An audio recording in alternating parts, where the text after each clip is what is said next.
just gonna act like Ghostbusters 2016 don't exist. Okay? Okay.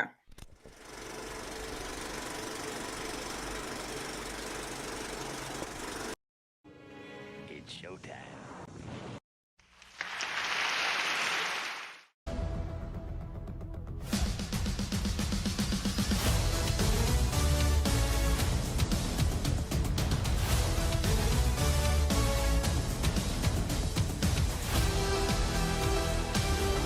What's up, everybody? This is your girl, Nita, your favorite diva, and I'm back. I am reviewing for you today Ghostbusters Afterlife. It is directed by Jason Reitman, son of Ivan Reitman. He's done movies like Labor Day, Juno, and Tully.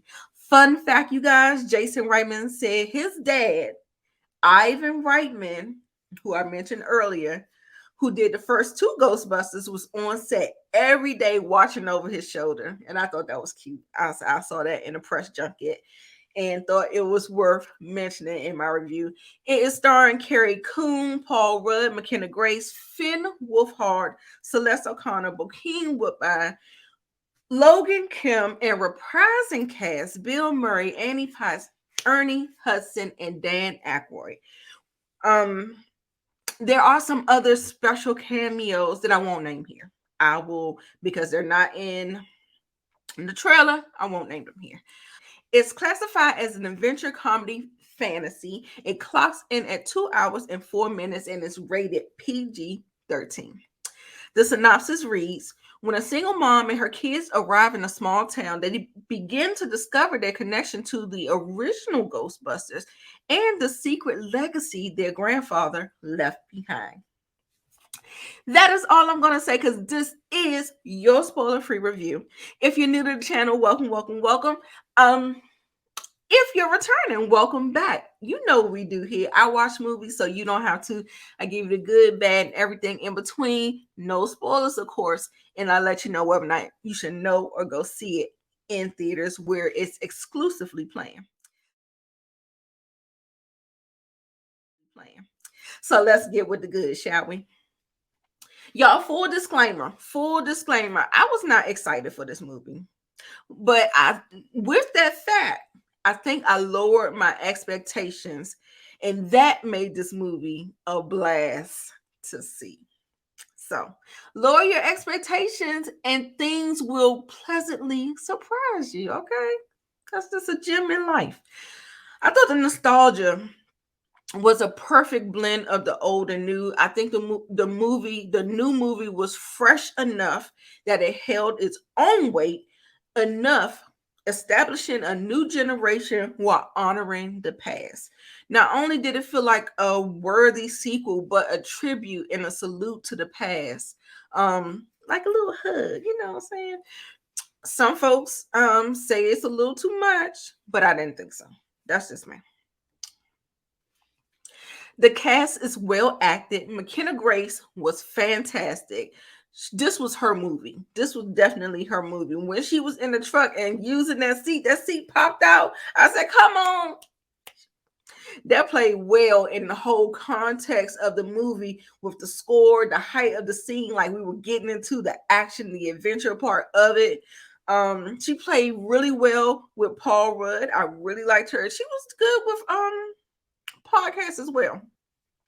Paul Rudd is always a good time. His humor was great, not too much, along with Logan Kim as podcast. He brought some humor as well. It was good seeing Bokeem Woodbine in this as well. I was surprised about that. I loved all of the new ghosts except for the new Slimer, y'all. He was so janky and ugly looking. I was like, ooh, child. I was like, who designed that monster? I mean, I know he's supposed to be I know.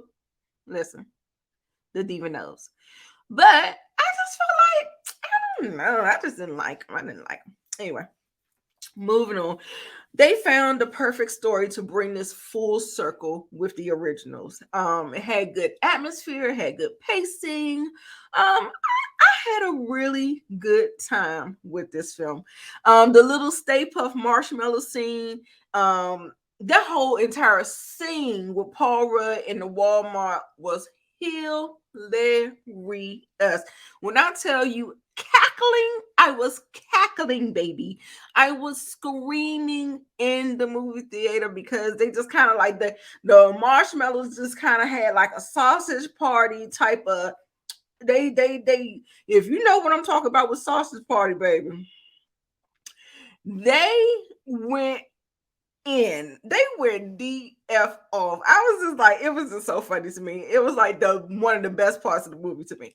The movie had quite a bit of levity and a ton of heart, which a ton of heart and emotion, which left you satisfied in the third act. And honestly, I was not expecting in the film that I saw to actually shed a couple of thug tears, baby. They was cutting onions in the movie. Child, anyway, let's get on.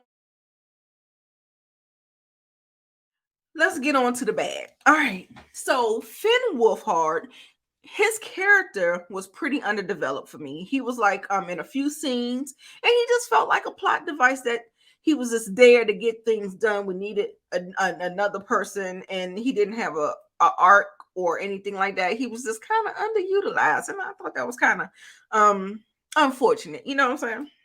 But like I said, this is Grace McKenna's movie. This is her movie, and I think podcast had a little bit more to do than he did. So there's that. I don't know.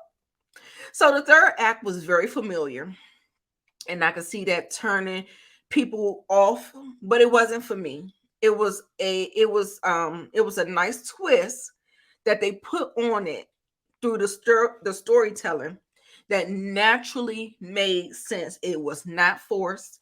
It was not any of those things. It made total sense. I think they did an effective job in the second act of laying the breadcrumbs and getting to this conclusion naturally. And so yeah,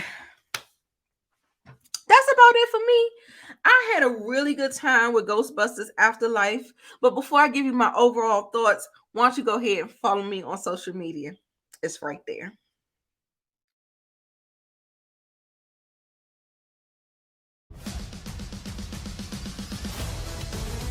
So my overall thoughts on Ghostbusters Afterlife. It gave me 80s Spielberg vibes, which definitely added to the nostalgia. It was very reminiscent of 80s action, adventure genre, great cinematography, and visual storytelling throughout. The CG was consistently good, and there were some practical effects that were very impressive and very effective. The score and the soundtrack by Rob Simonson are both very good. Jason Reitman gave a worthy sequel to the franchise that is very well loved. And I give Ghostbusters Afterlife 4 out of 5 stars and definitely say go take your butt to that theater and go get you your cackle on and get you a little bit of tears at the end. Go, go, go. So for my diva recommendations, I have for you Ghostbusters 1 and 2, Beetlejuice, and Goonies. All right, y'all. So if there's nothing else, that concludes the end of my review. Don't forget to like, comment, and subscribe. Let the diva know you stopped by. Make sure you turn on your notification bell and you make sure you come back. Are you watching Ghostbusters Afterlife? Let me know down in the comments below, and I'll see you next time. Bye.